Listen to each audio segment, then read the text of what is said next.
the button right now. I'm going to start recording. And yeah, Dr. Jablonkai, the floor is yours. Thank you so much. And sorry for the delay. It was actually a little bit cultural because the time was set in GMT. And now in the UK, we are in British summertime and it's slightly different, but yeah, but luckily we overcame that hurdle. So yes, as Paolo introduced today, I will talk about pedagogic strategies and competencies. And you will see I will not exclusively focus on EMI, but I will explain that a little bit later. So what I will talk about is key concepts and rationale for focusing pedagogic strategies and competencies. What are the main aspects of pedagogic and the lecturer perspective?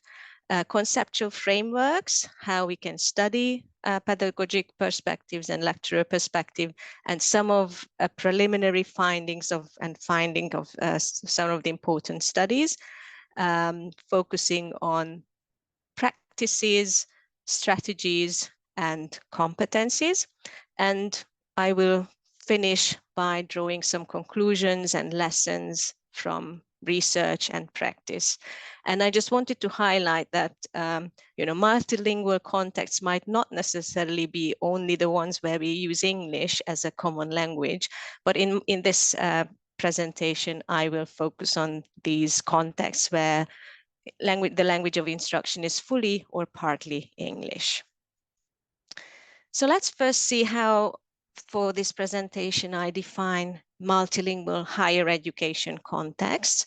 I took a definition from Dafus and Smith, where they define multilingual universities as sites where bilingual or multilingual education, whether official or unofficial, partial or comprehensive pedagogically, explicit or implicit, may be present.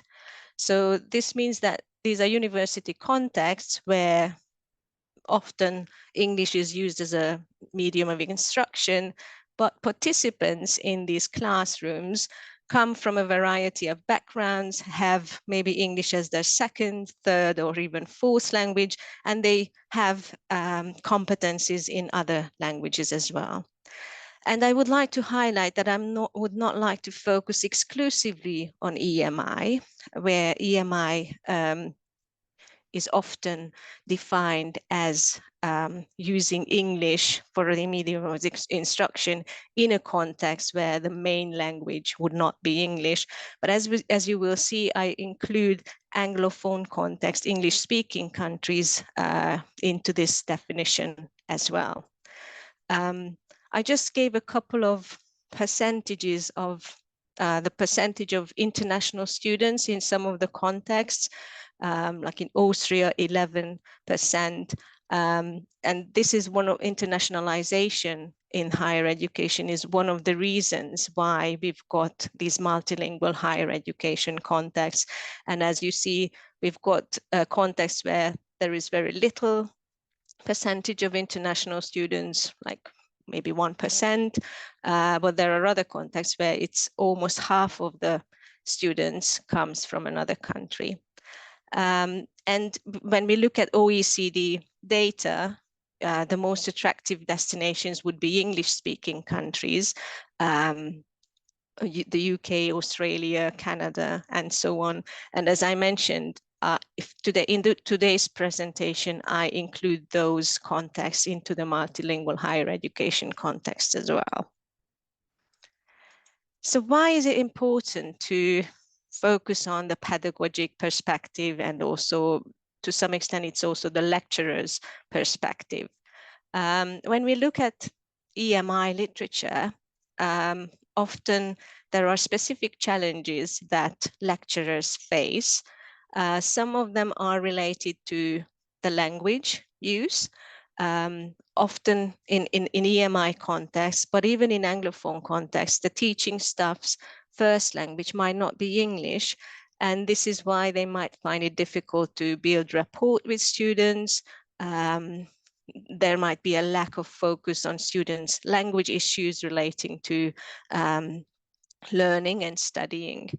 There is the literature often reports lack of preparation, lack of pedagogical guidelines, and lack of how to convey academic content in English, which is often not the first language of lecturers.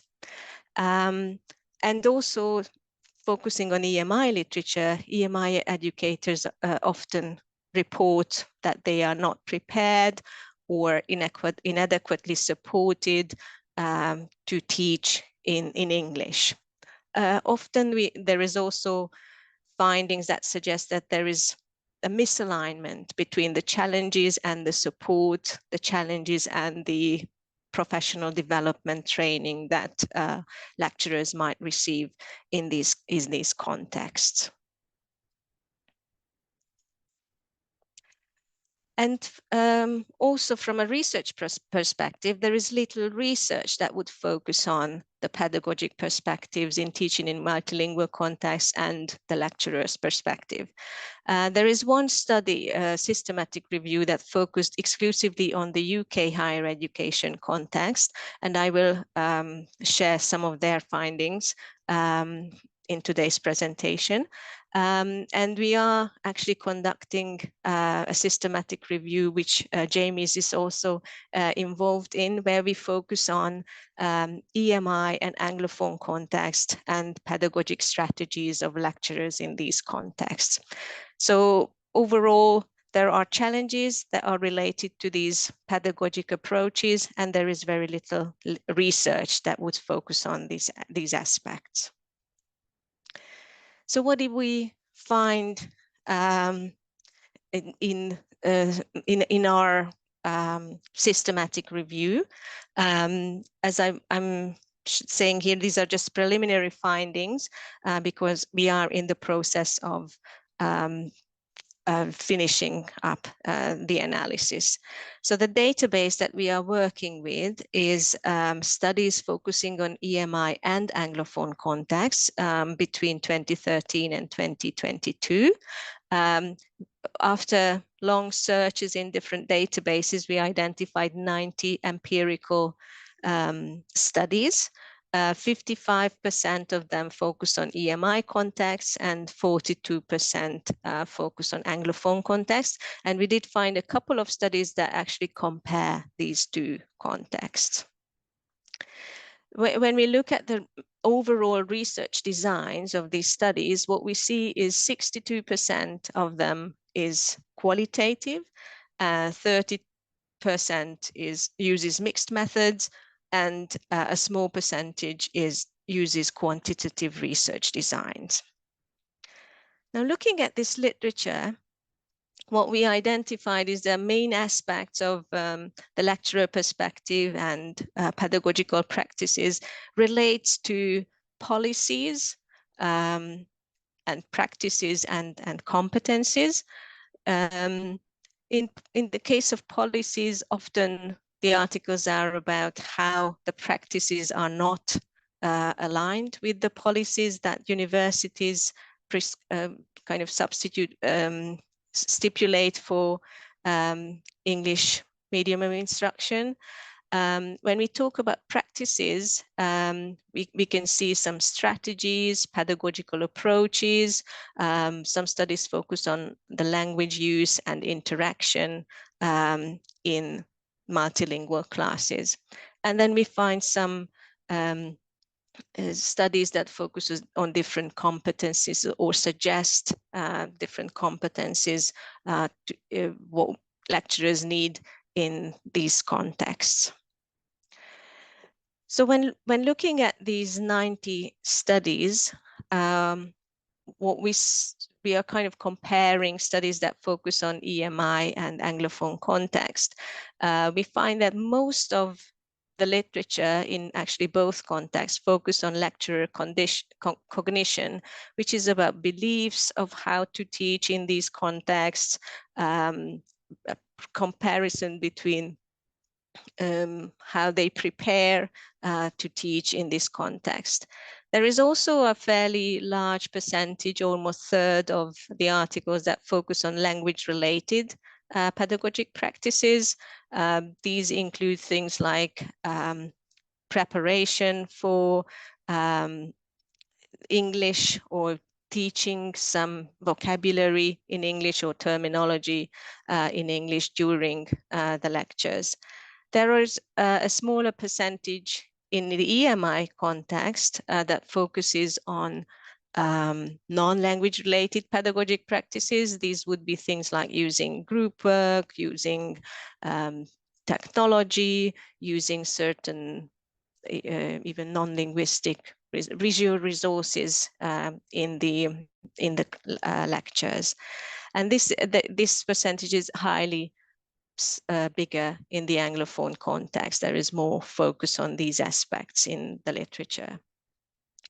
And then specific preparation for teaching is also a topic. And as I mentioned, especially in the EMI context, a discrepancy between policy and practice. The language competence, again, exclusively relevant in EMI studies. And there are some studies that focus on classroom discourse. And the reason why I put it at the end that I will talk a little bit more about this aspect during my presentation later. Now, again, looking at the literature, and here I'm drawing on Lohmann, Mittelmeier, and our own systematic review. We find a number of pedagogical approaches that lecturers apply in multilingual contexts. And here, this is a mixture of EMI and Anglophone contexts. So one important pedagogical approach is a student-centered approach. Examples here include problem-based learning, dialogic learning, and what we find here is there are different focuses of this approach.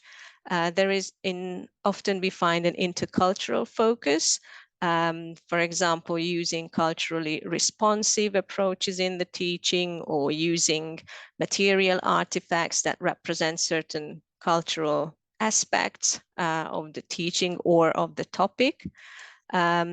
Under student-centered approaches, we find collaborative approaches, which means cooperative and collaborative learning practices using group work, for example, or group projects for teaching. And then I also included here translanguaging, which again, I will talk a little bit more later in this presentation. It is also important, another aspect of pedagogical approaches is communicative strategies. Some studies and the literature find it important to use specific accommodation strategies or teaching terminology during lectures and how to do that effectively. Other pedagogical approaches focus on academic literacy. What kind of academic writing support is effective to help students, or what kind of inclusive aspects of learning community development are used in certain contexts.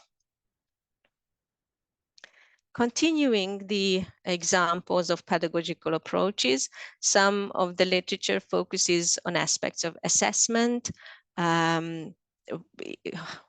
They look at how effective, for example, peer assessment is or peer feedback is, how it is effective to provide feedback in general on student assignment and learning, and focus on different ways of assessing knowledge. Other pedagogical approaches include technology-enhanced learning, using different types of technology, for example, Padlet, lecture recordings, or different classroom response technologies. Another important aspect is internationalizing content, which often includes not focusing on one particular country's examples in the lectures, but trying to draw on global examples or highlighting, especially in EMI context, maybe the local examples in that particular country, or in an Anglophone context, it might mean to diversify the content of the lecture. Placements are also found to be pedagogical approaches in multilingual contexts, where students work in a different context, maybe in a different country during their studies. And another pedagogical approach is collaboration between subject and language specialists. This is an example that is used in EMI contexts, where language experts and subject knowledge experts work together to develop materials and to work on content in the lecture. Now, relating to, as I mentioned, I will talk a little bit about conceptual and analytical frameworks to study these pedagogical approaches and the lecturer perspectives. As I mentioned in the systematic reviews, what we found is the majority of studies used a qualitative research design. Often it included interviews or ethnographic observations with thematic analysis. What I would like to highlight a little bit today is what a focus on classroom discourse, the actual context of the lectures, would provide an important way to have a nuanced understanding of what is happening in this multilingual pedagogical educational context. So I would argue that in classroom discourse, that's an important context to look at these pedagogical strategies. And as we saw from the literature, there are quite a few language-related issues and challenges for lecturers, focusing on the language that is used during the lectures and focusing on interaction that takes place in these lectures will help us identify effective strategies and effective practices. And the two main conceptual frameworks and analytical frameworks that I'm proposing here to be used. One is a corpus-based analysis, and the other one is conversation analysis. And what I will try to demonstrate here is how these two analytical frameworks can be used to focus on classroom discourse and identify effective pedagogical approaches and strategies. So first, let me start with definition of classroom discourse. Classroom discourse, as defined by Yang, is the language, communication, and practices, texts, and social structures that make up and influence the teaching and learning. So in a way, classroom discourse is what teachers and students do and say during a lecture or a seminar that takes place. So why is it important to focus on classroom discourse?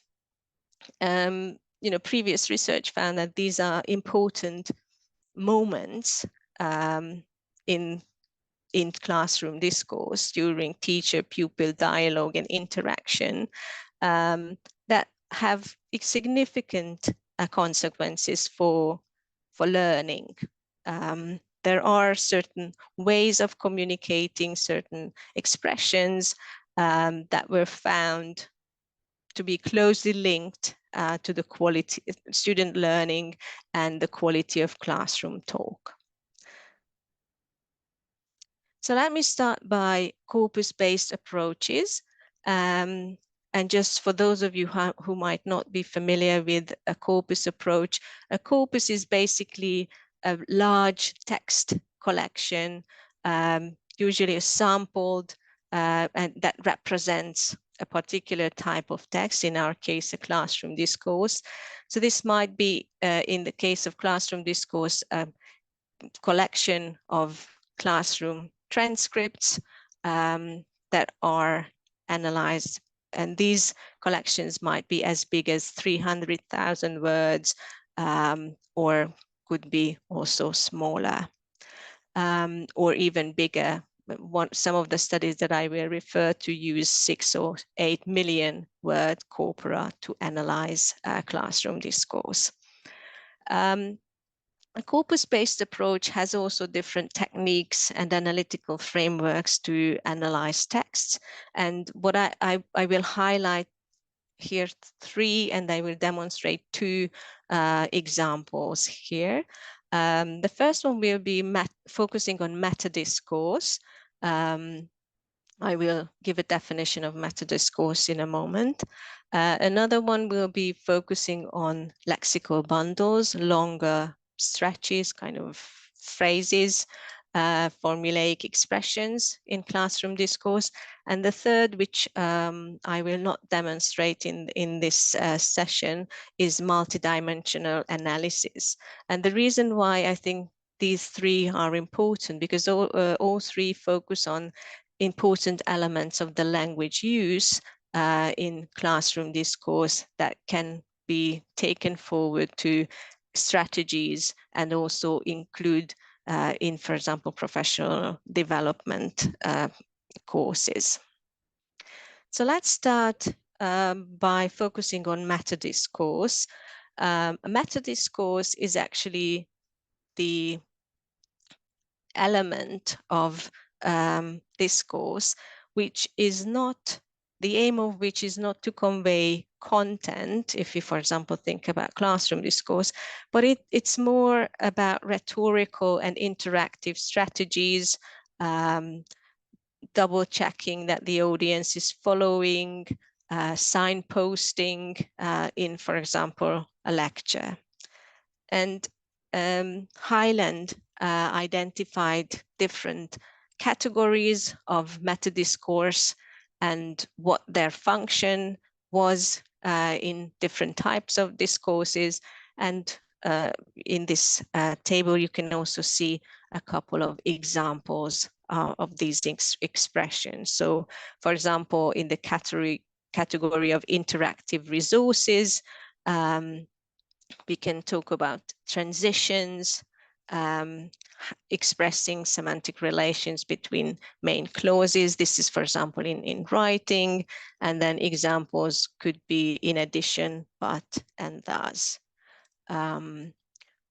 Or in interactional resources, we have, for example, engagement markers, which explicitly refer or build relationship with the audience or with the reader in this case. And then these would be expressions like consider, note, and so on. So there is already literature that focuses on meta-discourse and also literature that focuses on classroom meta-discourse. And the study I would like to highlight here is one that focuses on explicitly teaching meta-discourse. And in this particular study, they identified importance markers in classroom discourse, which means these are expressions that lecturers use to highlight certain aspects of the knowledge in a teaching session. And after identifying these expressions, the authors taught these specific expressions to students, and they wanted to see and use an experimental design to see whether, if students have explicit knowledge of these expressions, whether that influences their learning. And they hypothesized that teaching importance markers does not facilitate EFL learners' comprehension of important points in academic lectures significantly. But actually what they found is that there was a difference between the control and the experimental groups, and that highlighted that teaching these importance markers actually significantly facilitates EFL learners' comprehension of academic lectures. So that means that it is useful to know these expressions, for things that, for example, highlight what is important in a lecture. And it is also important to teach students what these expressions are. And if you think about the lecturers, and especially the ones whose L1 is not English, it might be useful for lecturers to know about these expressions and learn how to use them in their own lectures. Now, moving on to lexical bundles. In the case of the lexical bundles are defined as the most frequently recurring sequences of words. And these would be, again, expressions like I don't know if, or I just wanted to. And there are already studies that look at these lexical bundles in classroom discourse and in lectures. Liu and Chen, for example, focused on high-frequency discourse organizing lexical bundles in academic lectures, specifically for pedagogical use. So what they did, they used a corpus of around 8 million words of academic lectures and identified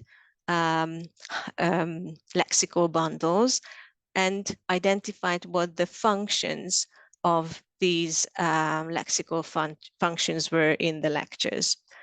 And these are the lists that they created. This is a list of discourse organizing functions.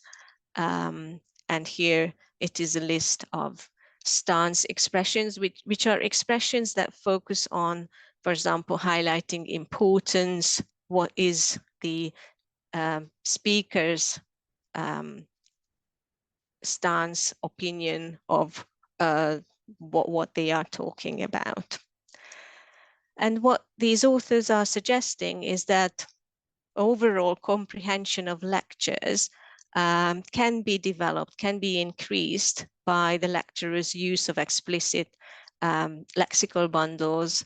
And again, if students are aware of what these useful lexical bundles are, they can also increase their comprehension of the lectures. What is also important that these lexical bundles show a variation across disciplines. And then let's move on to the other conceptual framework, the conversation analysis, which actually originates from sociology in the 1960s. And in the first studies were interested in, using language, how we use language to kind of perform social action. What do we actually do when we say certain things?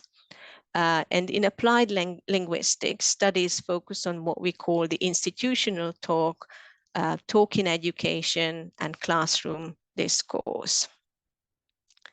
A couple of points where I would like to highlight the strength of a conversation analysis approach is that as a corpus-based studies, conversation analysis focuses on naturally occurring interactions. With the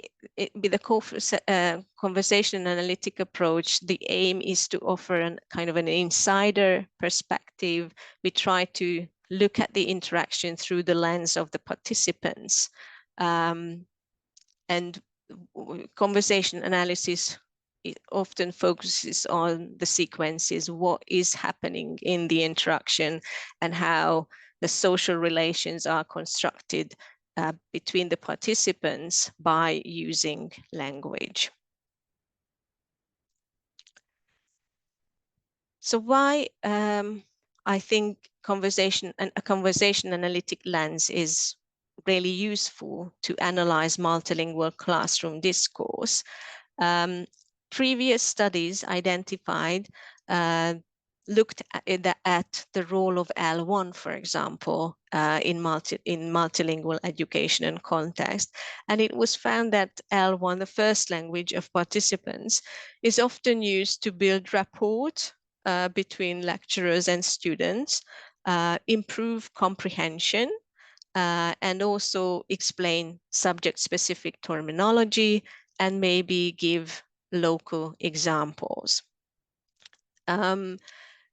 It was also found that using L1 often helps students engagement in classroom interaction, and it also served as developing content and disciplinary knowledge. And it is also important to have a nuanced understanding of the role and pedagogical value of effective strategies. So conversation analysis can help us understand these nuances and these strategies, like, for example, translanguaging. Also, with a conversation analytic lens, we can identify what some authors call the practiced language policy. I mentioned at the beginning of the talk that there is often a misalignment between policies at universities and how that actually is practiced in the classroom. And the conversation analytic lens can identify what is the practiced language policy, what is the language use that students and lecturers develop in their lectures.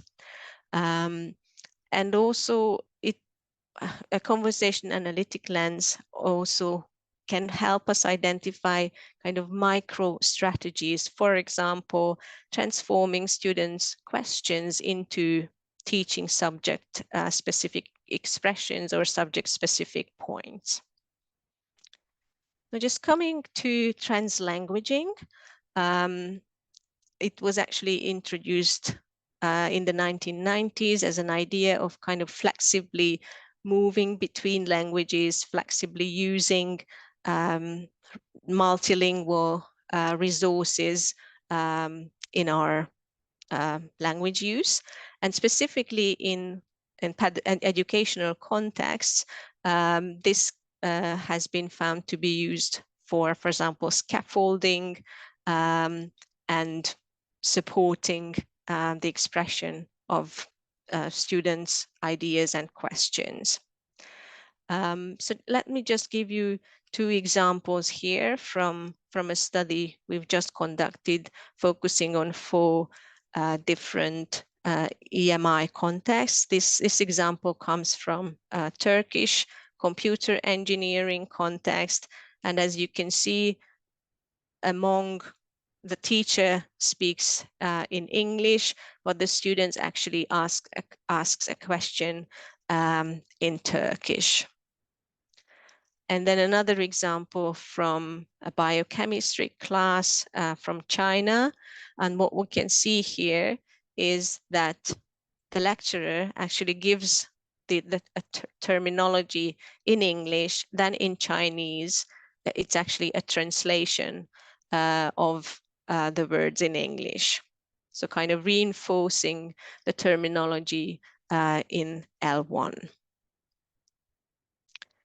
So in this study, where we looked at university lecturers' strategies to introduce and explain STEM terminology, we found that lecturers use a wide range of interaction patterns. In some cases, it was a planned explanation of terms. In other cases, it was not planned. Often it was teacher initiated rather than students asking questions. As I just demonstrated, new terms were often provided in the student's first language, often for reasons so that students quickly can understand the concepts. And we found very little student-teacher dialogue relating to terminology, and there were very little student-initiated interactions. For example, students asking for clarification or explanation of terminology in these contexts. There were a wide range of strategies to focus on terminology in these STEM lectures. For example, paraphrasing, giving a definition, giving an example, or comparing one meaning of one word to meanings of another, and using visuals. So I hope I managed to kind of demonstrate the affordances of a conversation analytic approach to studying multilingual education context. As you saw, with this, we can focus on interactional dynamics of classroom talk, how to scaffold, how to co-construct knowledge.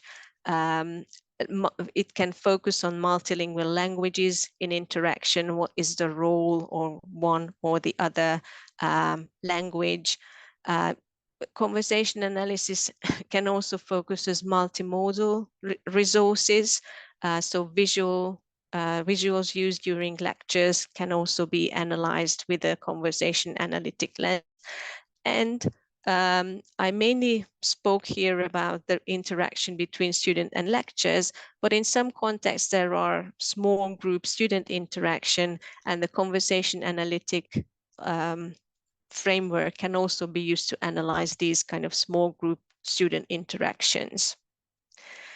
Now, this brings me to the competencies. So I mentioned how classroom discourse was used, what are often challenges, and what are the foci of literature on multilingual educational context. Now let's just have a quick overview of what kind of competencies these suggest that lecturers would find useful when teaching in this kind of multilingual educational context. And the three main kind of areas would be pedagogy, general communication skills, and kind of language skills or English proficiency.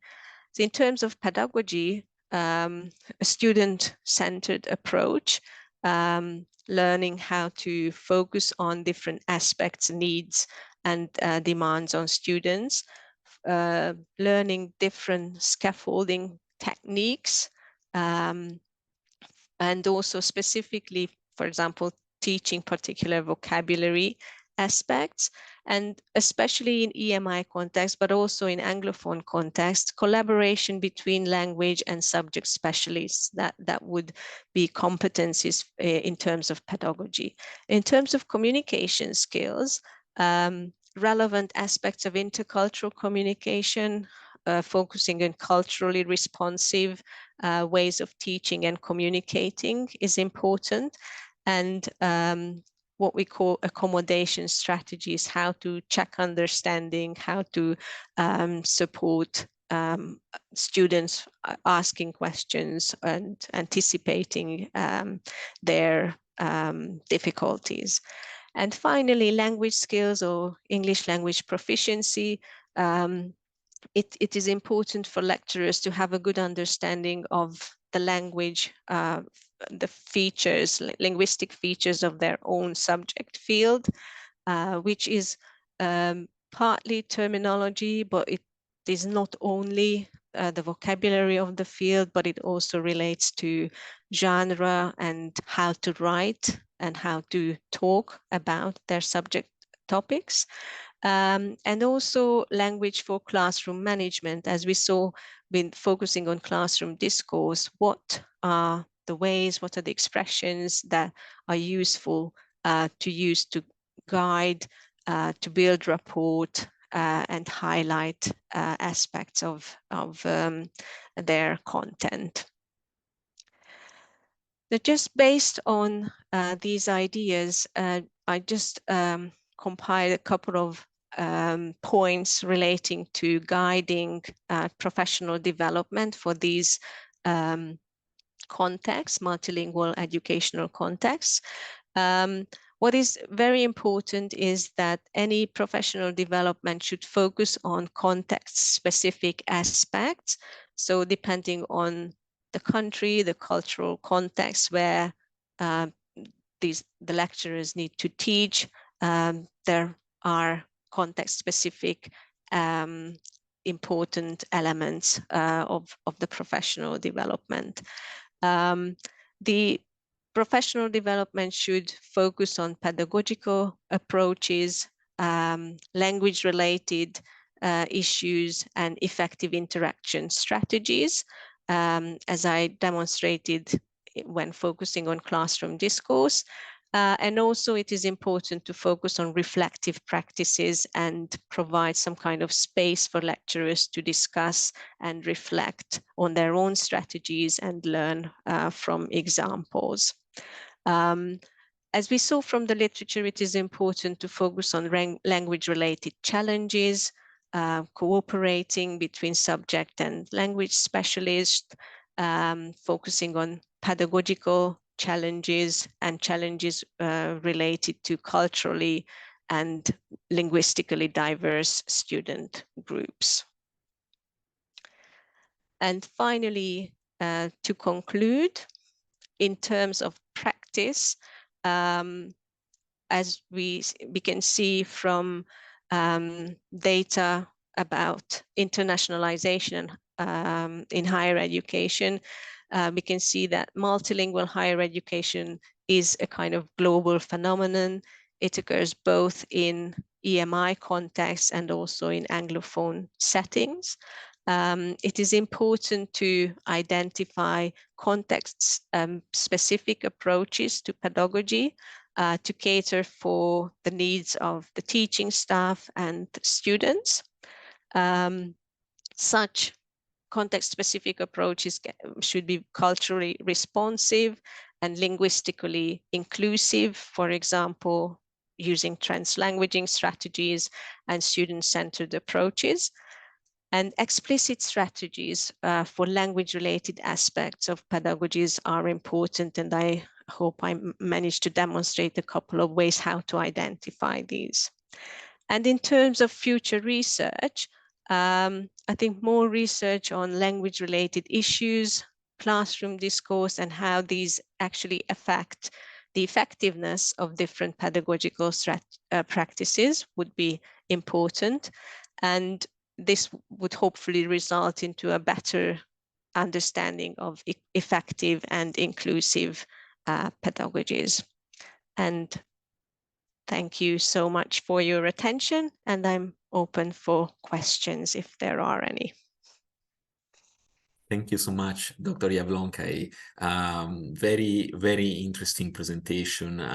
I'm sure there are some people in the group who would like to ask some questions right now, because otherwise I will ask something instead, if nobody steps forward first. Right. Yeah, I actually wanted to ask a question. If you could go back to a couple of slides earlier when you were showing the yeah, this one exactly. I wanted to ask a question regarding the communication skills circle. Actually two questions, but they are somewhat related. The first one, although you mentioned this in the seminar, what exactly it is meant by, you know, in more detail, by relevant aspects of intercultural communication? How is intercultural communication defined in these studies? And so, yeah, that was my first question. And then both of these aspects, the accommodation strategies and the intercultural communication, how can they be fostered? Is this covered in the studies that you have reviewed? Mm-hmm. So the intercultural, there's a wide variety of ways of looking at intercultural communication. But what I think is important, I mentioned, for example, culturally responsive pedagogies. And what we also see that there are kind of different, what we could also call different academic cultures in different countries. So for example, from a kind of teaching perspective or pedagogic perspective, it is important to have a good understanding of the academic culture in the particular context that the lecturer is teaching. These relate to things like the role of the lecturer, what are accepted and expected interaction patterns in classrooms. I mentioned, for example, our study, which focused on 4 contexts: Nepal, Turkey, China, and South Africa. And as I mentioned there were no student-initiated interactions relating to vocabulary or terminology. So in those contexts, most likely it is not accepted expected and not expected that students would ask questions.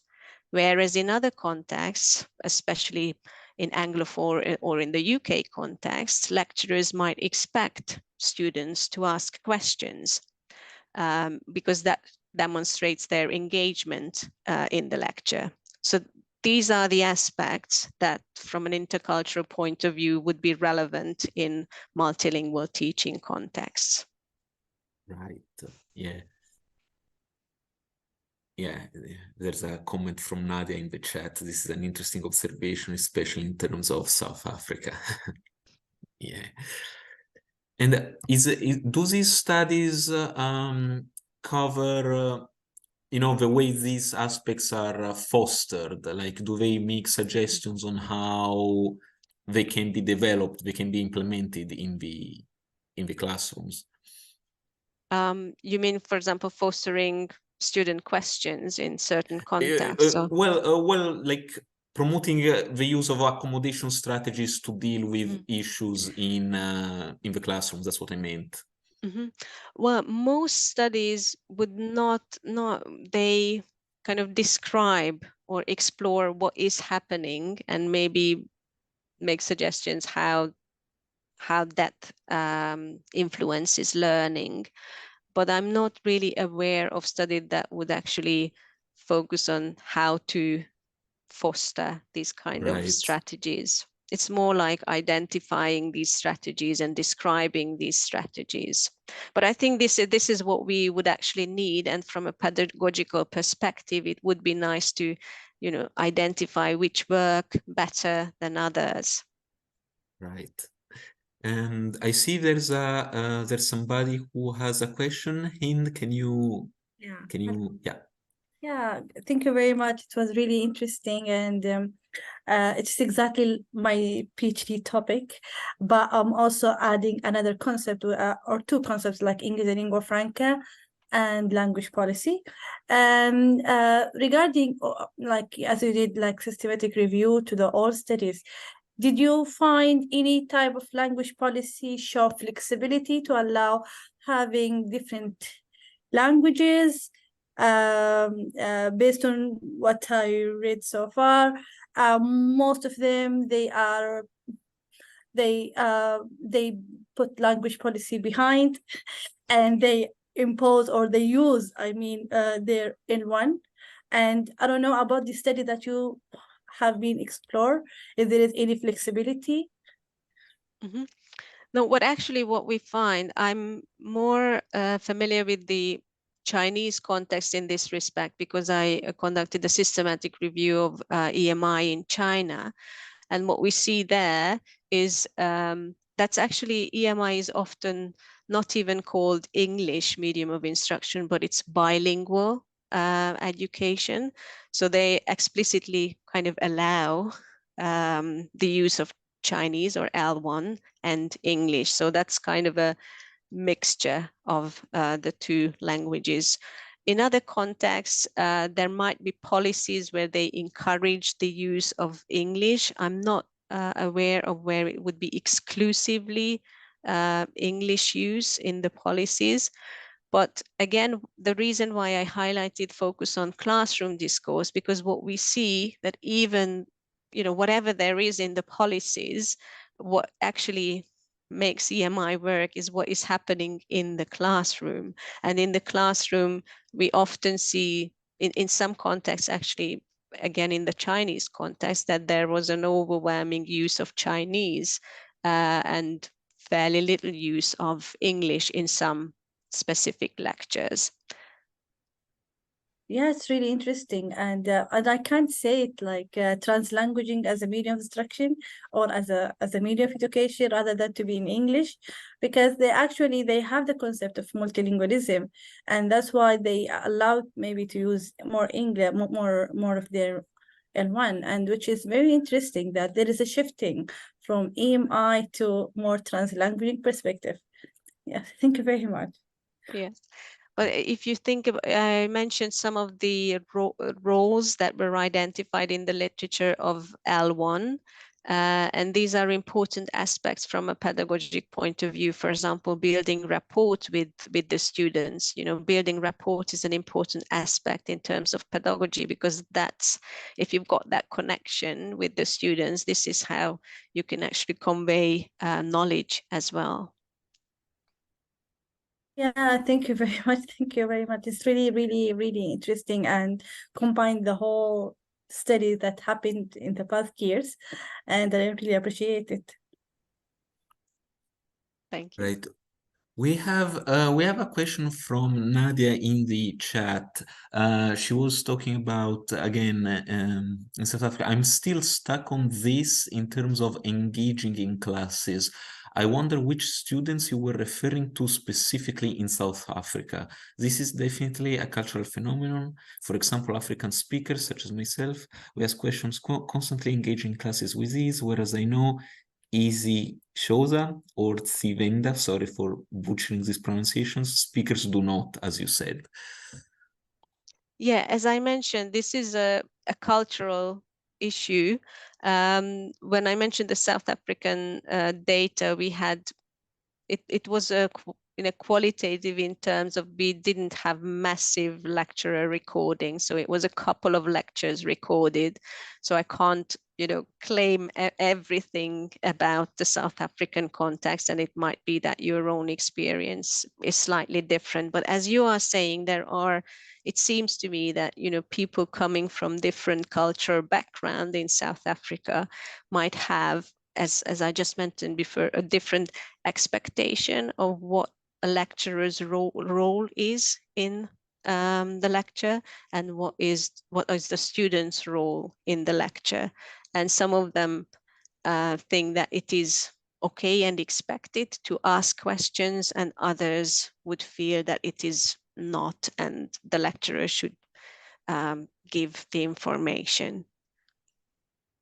So what I'm hearing or what I'm reading in your comment is actually what we are also seeing.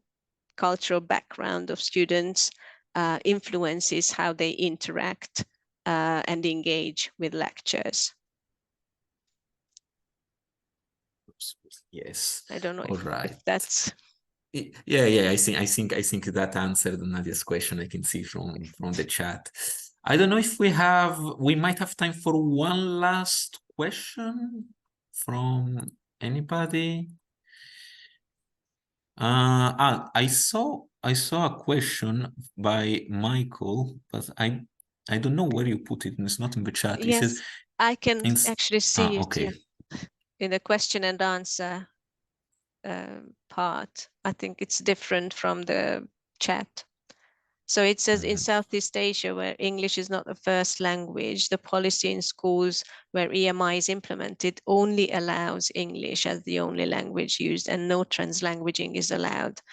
Well, you know, studies on translanguaging actually suggest, and if you recall, some of the studies that I mentioned suggest that you know, translanguaging can actually enhance learning.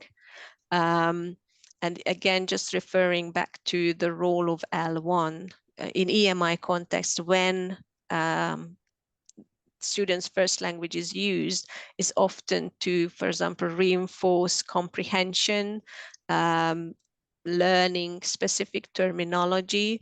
So I do feel that translanguaging has a very important role when it comes to learning and comprehending the lecture content.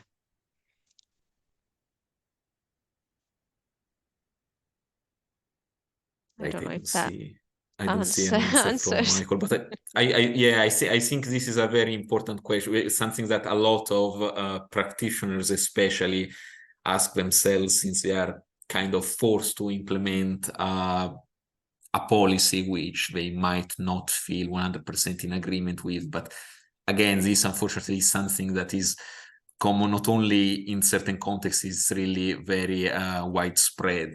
And research on translanguaging, as you mentioned, seems to point in a different direction. But all right, thank you very much to everybody who attended the session. I will actually stop recording now, but thank you so much Dr. Jablonkai, for your contribution. It was something which I'm sure a lot of people will be able to use for their work.